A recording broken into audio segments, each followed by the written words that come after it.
Welcome to the Parker Hyferset assembly video. Before starting the assembly, check that all equipment is fit for purpose and hasn't degraded in any way, and that the oil reservoir in the pump is adequately filled. To begin, load the nut die into the anvil and load your fitting components onto the tube, checking for correct ferrule orientation. Then, take the body die and load onto tube, as shown. Now, load your assembly into the anvil, making sure the nut die is abutted. Ensure the relief valve on the pump is closed and activate the pump arm to bring pressure into the tool. Continue pumping until you reach a positive stop. Release pressure by opening the pump's relief valve and remove preset nut and ferrule assembly from the anvil.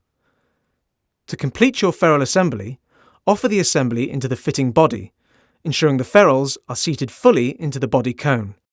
Secure nut to a finger-tight position and make a reference mark at 6 o'clock. For the purpose of this demonstration, we have opted for a 1-inch fitting, which requires an additional half turn from the finger-tight position. However, please refer to the presetting tool's assembly instructions for the additional makeup required to complete the assembly for different tube sizes. Your assembly is now complete.